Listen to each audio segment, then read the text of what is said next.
Thank you for joining the Once Changing the World, which is India's first future tech meets sustainability podcast. And today I'm delighted and honored to have with me Mr. Josh Drean, who's the co-founder and director of the WORK3 Institute. He's a Web3 advisor at the Harvard Innovation Lab and co-author of the upcoming book, Employment is Dead.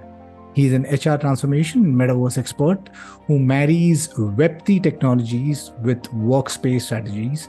And his aim is to help companies thrive in the rapidly changing world of work. So Josh, really appreciate you taking time and being part of the podcast. Before we talk about what Work3 is, it'll be nice if you can give an overview of how we work currently and possibly the rights and wrongs of our work culture. Yeah, that's a great starting point. And thank you so much for having me on the pod. It's a privilege to be here. So when you work for a company, there is an experience that you have. It's what is your experience applying for the job? What is your experience onboarding at the company? What is your experience 3 years into working with the company? What does the day-to-day grind look like? What does the offboarding process or the exit look like for you? All of that is extremely important to the success and productivity of an organization. Right now, the experience is not great. The structure of work is a bit outdated. We are still working off of an industrial age model where we require employees to be in an office from 9 to 5. We expect them to do exactly what the boss tells them to do. We have a centralized group of decision makers who are driving the innovation at the organization, and some of the frontline employees have relatively little opportunity to provide feedback, to be able to contribute above and beyond completing the tasks that are assigned to them. And this is leading to a disengagement epidemic where most employees are not happy in the work that they're doing. They are just completing tasks, trying to, pay the bills, and it just is not fulfilling. And so the premise of what I talk about is how Web3 technologies will provide a decentralized model for work, an upgraded model, if you will, to bring back some of those fulfilling and engaging elements that make employees excited to, contribute in certain ways. The structure of work is outdated, and we are moving at very slow speeds, and there is a decentralized Web3 version of work that is coming that we should be ready for. I mean, though you kind of summarized, what's kind of wrong with the way we work today. Can you elaborate on this? Because when you're saying the structure of the work is outdated and Web3 technology is going to take over and is going to be the future of work, can you elaborate on this further? Yeah, so employees have more options than they ever had, and they're going to choose work environments that make them happy, that make them engaged. We kind of saw at the beginning of the pandemic, everyone kind of hunkered down, and they really took a hard look at the organizations that they worked for. Like, is the culture of this organization supportive of my goals and career objectives? Is my boss kind to me in my time of need where I need a flexible and customized work schedule as I work from home? And you saw this great resignation or great reshuffle, whatever you want to call it. We kind of saw this moment where employees said, look, this has not been a great experience and I'm leaving. And unfortunately, they left their job for another employment opportunity that was a similar culture, a similar experience.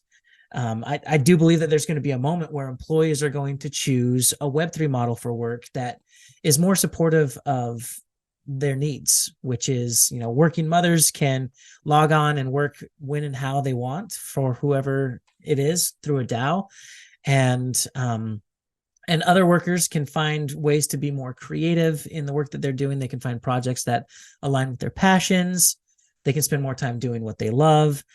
So overall, I believe that this change is going to be driven by the worker, by the employee themselves, because they're tired of being exploited, whether it's pay or the benefits. COVID obviously pushed us to take the approach of working from home. Remote work was very, very big. Then halfway through, when things were becoming better, we took the hybrid model. But, again, we've kind of gone back to the work from office model.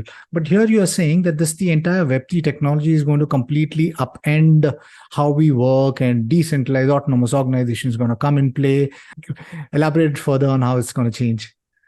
Yeah, so we're seeing a lot of research being produced in the recent quarter around hybrid work. How, if you are requiring employees to come back full time to the office, that is not something that employees want. You actually look at the breakdown between the number of managers and employers who are interested in having all of the employees come back to work is very high. It's close to 60%, whereas about 60 or higher employees don't want to return to the office. And so you're seeing a little bit of this, I wouldn't call it a power struggle, but this like communication that needs to happen, and finding the right fit. And so we're kind of settling into this hybrid model of work where certain days you're in the office, certain days you're at home. And the argument is that both the employee and the employer want the same thing. They want a culture of respect. They want an engaging work environment, and so we're trying to decide and agree on what that looks like and what that feels like. And we've kind of landed on this hybrid model, which still has a lot of challenges. First and foremost, there is the culture of the organization. We have remote workers who are feeling disconnected from the larger group of the organization. We also have, a rough time trying to sync with your team to come into the office all at the same time. I have a lot of coworker friends who will arrive at the office and no one will be there. And it was like, well, why did I come in when I could have saved myself on the commute and I could have worked from home on these certain days? And so there's some challenges there, but where I get really passionate is evolving the hybrid or the remote work model from the tools that we are using, which are, the Zooms and the Slacks, these remote tools that we are leveraging are not necessarily a workplace. They are tools to help us get our work done, but we kind of lack some of those human elements, which is, serendipitous water cooler connections, or running up to your boss real quick and getting a quick answer to a question that you might have, instead of trying to find time in your calendar and wasting a lot of efficiency trying to communicate in those ways. And so we're starting to see this explosion of virtual office spaces where your digital avatar can come in to the virtual office. You can see your coworkers sitting around you. You can run up to them and whiteboard. You can run up to the water cooler and have chats together. There's one tool called WORK that is doing this very well right now, where they are offering not only a virtual office space, but a virtual ecosystem where you can run it out to the neighborhood. You can find new ways of marketing and promoting your business within this metaverse space. So there's a lot of really exciting ways that we are evolving in a way that improves the culture or brings back a strong culture within an organization, but it's doing it remote. There are some exciting things happening in the space of work. So I personally run a small team, like 11-member team, and it's a completely distributed team, the teams around the world. And yes, there are a lot of pros. I mean, there are a few cons also. The pros are that, you reduce your personal carbon footprint, there's no logistics, there's no, there's no hardware that you need to, no space, so all of those, the cons are that, we still miss that physical connection of maybe physical workspace. So I've been invested in virtual reality since early 2015. So I understand that there are people who are kind of like building these virtual office spaces, but they're still cumbersome. Headsets are heavy, connections get jittery. When and how do you see this becoming more and more seamless? What could it be, that would make employee experience more awesome, as well as it would be loaded for the company also? You bring up some really strong points there, because there are many, many challenges to get to adoption. And we're working through them right now. I feel like there were a lot of companies right at kind of the tail end of the pandemic who swore by a virtual office space or working in the quote unquote metaverse, and it didn't pan out, whether it was because there is such a large amount of employers requiring employees to come back to the office, whether it's that the tools are clunky, right? Wearing a headset for long hours, or the battery life, or not even using a headset, right? Like, what is it like having an avatar in a digital space? And I think there's a confluence of technologies coming together that will very shortly make the value strong enough for employees to choose to work in the quote unquote metaverse. I continue to put air quotes around it because, with the hype cycle dying down, who knows what we're going to call it, but these technologies will continue to persist. And it comes down to, again, what value do we need to provide to employees? What resources do we need to provide to them digitally so that they can do their work more efficiently? And as you look at the kind of the bottlenecks that they're experiencing today, we're stuck in Zoom meetings all day long, and that does not seem exciting. Or what if we just go into a virtual office and now I do the same thing, but my hologram boss is standing over me telling me what to do? There's certain elements of work that are not exciting or not very valuable for employees. And so there's some really exciting technologies emerging. For instance, AI will allow you to train your avatar to be able to attend meetings on your behalf and make decisions based on your behavior signatures. And so we're starting to see some really cool technologies that make employees excited. Like, oh, I don't have to go to as many meetings because I will be present in the form of my digital avatar that is powered with AI. Or I will be able to spend more time doing the work that I love and less time in the bureaucracy of the organization. And all of the benefits that you mentioned, right? It reduces our carbon footprint. We don't have to commute to the office.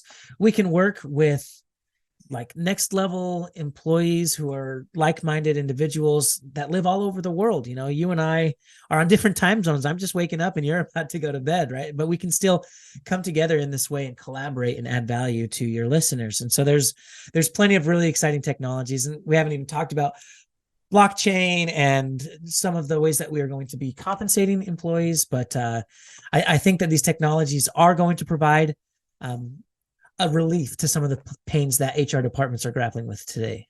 True, 100%. I agree with you, Josh, that I think, we're sitting in a fantastic point of time, and there's a convergence of tech stack, which is happening, where all of these tech, be it metaverse, be it Web 3.0, be it artificial intelligence, once it starts converging and giving you real world values, where the headsets possibly gets lighter than this and the Web3 is possibly without its friction, I think things are going to get exciting, like how the entire generative stack took off. It's the generative AI stack. I mean, who thought that, you could just type in a couple of prompts and voila, you would get, text to image, text to 3D, text to video, text to search, and so on and so forth. So there's exciting things happening, but with the exciting things comes the scary part also, because I guess, we humans are getting more and more dependent on tech. Where does the line gets blurred, or dependency maybe makes those tech stack overtake us or makes us irrelevant? Do you see that happening anytime soon? Humanity's overdependence on these tech stack. Yeah, I mean, it's another great question, because that's what a lot of thought leaders are coming out, especially as it relates to AI. And what responsibility do we have as human beings to make sure that technology is being used to enhance humanity and not destroy it? It is the big question. And there's so many unknowns right now. I tend to be an optimist and say that these technologies will help us to do better work. And it might be a huge mindset shift away from anything that we've ever seen before, just like the Industrial Revolution changed the way that farmers view their life. Like, we were working very hard in the fields, and now we can work, quote unquote, less hard in the factory and make more money. So I do think that there are going to be a lot of benefits that come out of it. I do think there are obviously some warning signs that we should be cautious of and aware of. And I think this is a moment in time where history is changing so fast that we have a responsibility to work with each other to use these technologies for good. You mentioned about blockchain technologies, Web3 technologies. Can you talk about that, and how do you think it's going to impact not just work but the entire society? There are still organizations and companies out there who are setting the foundation for what it would look like to be compensated from a decentralized lens. And that's one thing that's worthy of note, is that decentralization is the driving principle behind all of these technologies in my mind. Right now, we see large conglomerates, these corporations who are run by a centralized group of decision makers. These are individuals who have a vision for the company, who say exactly what needs to get done, and then it disseminates down the hierarchy at the organization. And frontline workers their main job is just to execute what was been told to them. Whereas a decentralized model offers a flat organization where everyone gets an opportunity to contribute in ways that make sense and create value. And that to me is kind of the future of these technologies. For instance, when you look at these early metaverse platforms like Roblox and Fortnite, given they are games, you see this open source version of bringing in 12 to 14-year-olds and say, hey, build your own worlds. We've given you this ability to build a no-code environment. Go out there and build your games, and you can invite people into that space, and you can get paid as a contributor for the work that you're doing. And that's a really great model for these games to stay relevant, because now they can grow a lot faster in a decentralized version of work over a centralized version, which is typically slow and cumbersome. It typically comes from a small group of individuals. And that's the model that we start to see. So what is the future of blockchain? What is the future of cryptocurrency? In my mind, I see several DAOs, or decentralized autonomous organizations, instead of a centralized organization, traditional organization that we're used to, that will put projects out into the world. And these projects can be picked up by any individual who is excited to work on them. We can leverage AI to match the skills and capabilities of certain individuals and build their own tiger teams from wherever you are in the world, based on your preferences for work, based on your individualized schedule. And I feel like it's going to be very similar to like an Uber for talent, where you can pull up the app, start working, get your stuff done, turn the app off when you're done. Relatively few meetings. The collaboration comes from the group of individuals, and that project will create plenty of value for these DAOs. You painted a picture of the world, which, I mean, we every common man would want to see, a world where everything is more decentralized. Unfortunately, I think anything and everything, whether it's religion, whether it's institutions, whether it's your government, whether it's a banking industry, everything works in a top-down hierarchical manner. And do you have thoughts around that? What would be that nudge for things to go more decentralized? And maybe you could also talk about your digital book, People Before Profits. These are all important questions that we should be grappling with, because decentralization in theory sounds great. In practice, does it actually work? And we're watching DAOs arise and do really well, and then fail just as fast as they succeeded. And so is this like a utopia that we're running towards, or is this an actual viable vehicle for work? And time will tell, but it's really interesting to see like a Web 2 model that, the internet started off as a decentralized version, especially when you see the birth of YouTube. A lot of it was just the wild, wild west of, making videos, posting them, seeing what works, seeing what doesn't. Regulation came as we saw people break rules. And we eventually got to this place where now there's a monopoly on our data. We as individuals do not own our data. This is something that is owned by large corporations, the big four tech companies, and they can sell that data and they can profit off of it. And we get very little of that. And so I think it's almost necessary that we move to a decentralized version of life, of internet, because that's when we fully get to own our data that's stored in a crypto wallet. We know what skills that we have because it's recorded on the blockchain, and AI will be able to scrub Web3 to be able to match us with projects that make sense, that will be able to help us, leverage our own data in ways that benefit us. So again, is that something we can break away from? I think it has to be a collective decision together. And we're watching some of that play out right now as you see Threads become a huge social platform, as you watch Elon Musk change Twitter, which I don't know if you saw, he's changing the name to X. So there's a lot of disruption happening there. Will a decentralized model work? I'm hoping that it does, and I'm watching smart people build it. So only time will tell. The platforms that you named, whether it's Threads or whether it's Twitter, they are, I mean, all very centralized platforms at this point Already, in time. yep. Yeah. So now you're also writing a book called Employment is Dead. Would you like to give us a brief synopsis on it?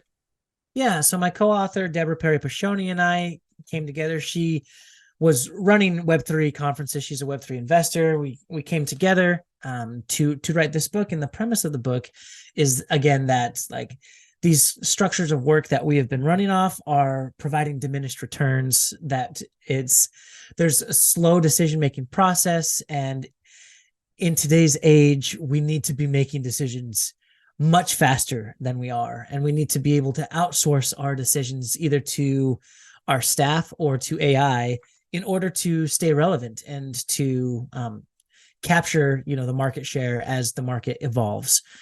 So there's always going to be, I think, when you look at the industries across the world, it's like, yeah, government probably is going to continue to stay centralized. That's how it is. Or, if you work as a nurse in a hospital, what is the hierarchical structure there when it is very, important to achieve tasks in a special way? But when you start to look at, industries that require creativity and innovation in order to stay relevant, I think we're going to start to see a much more decentralized version of work that allows employees greater ownership over the work that they complete, agency over the work that they do, so they can have greater flexibility and autonomy, and overall just the ability to work when and how and where they want. Wish you the very best for the book. You're also the co-founder at the WORK3 Institute. Can you talk about some of your experiences and how you have helped companies with designing these employee experience design, and how is that translated into better employee experience as well as, profit for the companies? Yeah, so the WORK3 Institute, our main mission is to marry Web3 technologies with workforce strategies. We work with HR departments to evolve from a Web 2.0 to a Web3 model of work. And the main premise is that there's this unrelenting drive towards productivity in the workplace. And that is the main factor that we care about as we are, building roles and hiring employees and putting them to work. Productivity. That's all it is. Whereas we've forgotten that fulfillment is just as important to the workers as productivity. And actually, when we create fulfilling experiences, employees are more productive.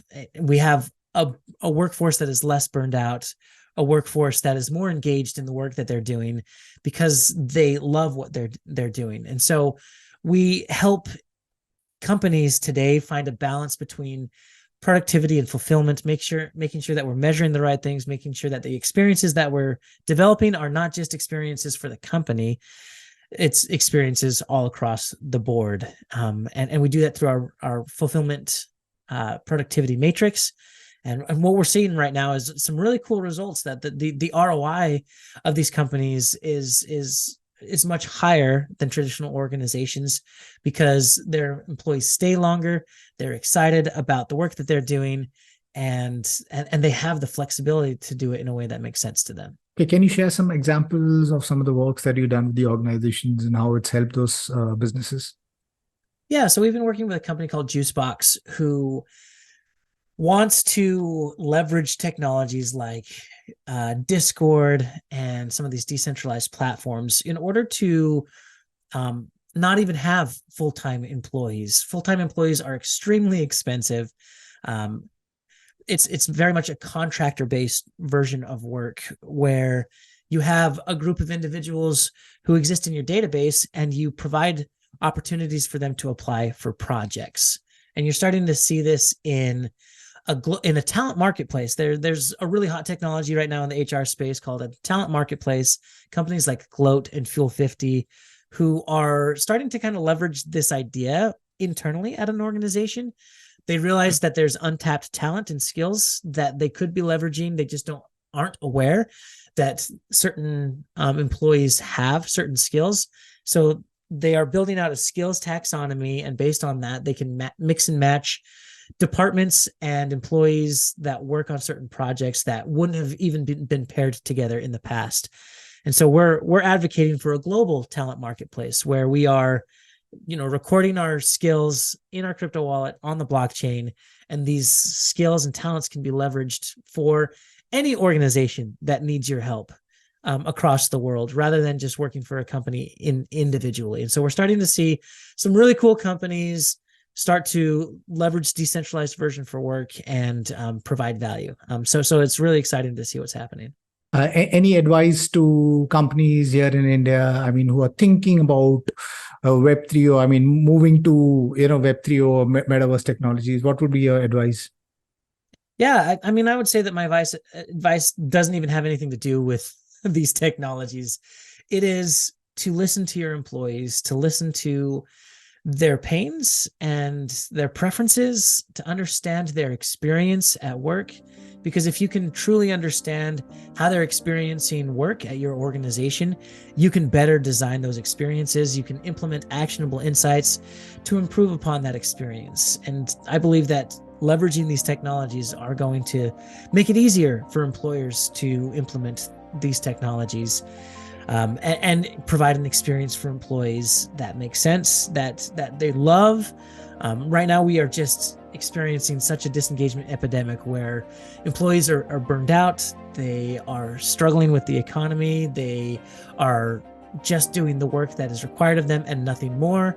And that's just no way to live. That there's a better way to spend, a third of your life at work. And so we're pushing on that vision. You rightfully pointed out, it's possibly not even, about the tech. It's about the people. If you treat the people well, your employees well, and find ways to excite them, I'm sure they will do things which is better, not just for individually for themselves, but also for the entire company. Josh, wish you the very best for your new book, Employment is Dead. And to my listeners, if you like what you see in here, then please press the subscribe button. Until next time, see you guys. Bye-bye. Thank you, Josh. Really appreciate this. Thank you.